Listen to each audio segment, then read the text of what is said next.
ನಿಂದಕರಿಲ್ಲದೆ ಬದುಕಿನಲ್ಲಿ ಗೆಲ್ಲಬಲ್ಲಿರ. ನಮಸ್ಕಾರ ಮಿತ್ರರೇ. ನಮ್ಮ ಮೇಲೆ ಯಾರಾದರೂ ನಮಗೆ ತಿರಸ್ಕಾರ ಭಾವನೆ ವ್ಯಕ್ತಪಡಿಸ್ಲಿಲ್ಲಪ್ಪ ಅಂತಂದ್ರೆ ನಮ್ಮ ಒಂದು ಶಕ್ತಿ ನಮಗೆ ಅರಿವಾಗೋದೇ ಇಲ್ಲ ಅಂತ ಹೇಳ್ತಾರೆ. ಅದನ್ನ ಸ್ವಾಮಿ ವಿವೇಕಾನಂದ ಅವರು ಹೇಳಿದ್ರು. ನೀವು ಯಾವುದೇ ಒಂದು ಹೈ ಎಜುಕೇಶನ್ ಆಗಿರ್ಬೋದು, ಹೈ ಜಾಬ್ ಇರ್ಬೋದು, ನೀವು ಯಾವುದೇ ಒಂದು ಸಾಧನೆ ಮಾಡೋಕೆ ನೀವು ಹೊರಟ್ರಿಯಪ್ಪ ಅಂತಂತಂದ್ರೆ ಅಲ್ಲಿ ನಿಮ್ಗೆ ನಿಂದಕರು ನಿಮ್ಮ ದಾರಿಯಲ್ಲಿ ಖಂಡಿತವಾಗಿಯೂ ಬಂದೇ ಬರ್ತಾರೆ. ನಿಮ್ಮನ್ನ ನಿಂದನೆ ಮಾಡೋರು, ಅವಹೇಳನ ಮಾಡತಕ್ಕಂಥವ್ರು ಬಂದೇ ಬರ್ತಾರೆ.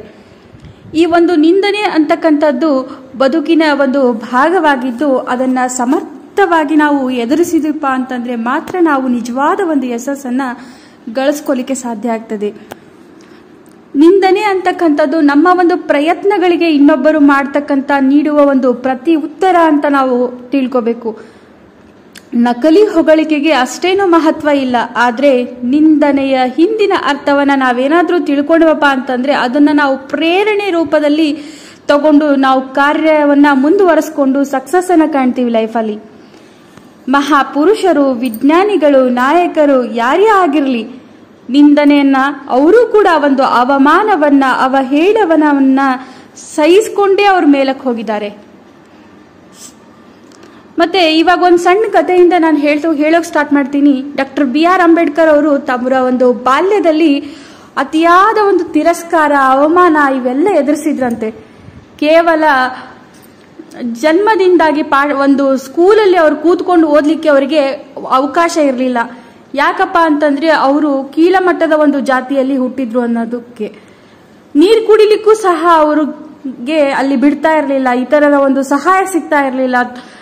ಅವರಿಗೆ ತುಂಬಾ ನಿಂದನೆಗಳು ಮತ್ತೆ ಅವಹೇಳನಗಳು ಆಗ್ತಾನೆ ಇತ್ತು ಅವ್ರ ಲೈಫಲ್ಲಿ. ಬದಲಿಗೆ ಅದನ್ನ ಅವರು ಶಕ್ತಿಯಾಗಿ ಪರಿವರ್ತನೆ ಮಾಡಿಕೊಂಡ್ರು. ಶಿಕ್ಷಣವನ್ನ ಒಂದು ಅಸ್ತ್ರವಾಗಿ ಬಳಸ್ಕೊಂಡ್ರು.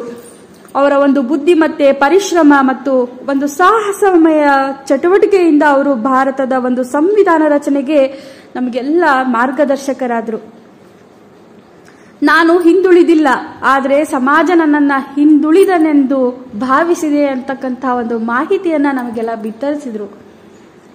ಅವರ ಒಂದು ನಿಲುವು ನಮಗೆಲ್ಲ ಪ್ರೇರಣೆ ಆಗ್ಬೇಕು. ಯಾಕಪ್ಪ ಅಂತಂದ್ರೆ ನಿಂದನೆಗಳನ್ನ ತಿರಸ್ಕರಿಸಿದ್ರೆ ಮಾತ್ರ ನಾವು ಮುಂದೆ ಸಾಗಿ ಒಂದು ಸಾಧನೆಯ ಒಂದು ಹಂತಕ್ಕೆ ನಾವು ತಲುಪಬಹುದು. ನೀವು ನಿಮ್ಮ ಕೆಲಸದಲ್ಲಿ ನೀವೇನಾದ್ರೂ ಪರಿಪೂರ್ಣ ಆಗಿದ್ರಪ್ಪ ಅಂತಂದ್ರೆ ನೀವು ಹೇಗಾದ್ರೂ ಮುನ್ನಡ್ಕೊಂಡು ಜನರು ನಿಮಗೆ ಎಷ್ಟೇ ವಿರೋಧ ವ್ಯಕ್ತಪಡಿಸಿದ್ರೂ ಕೂಡ ನೀವು ನಿಮ್ಮ ಕೆಲಸ ಮಾಡ್ತಾನೆ ಇರ್ರಿ.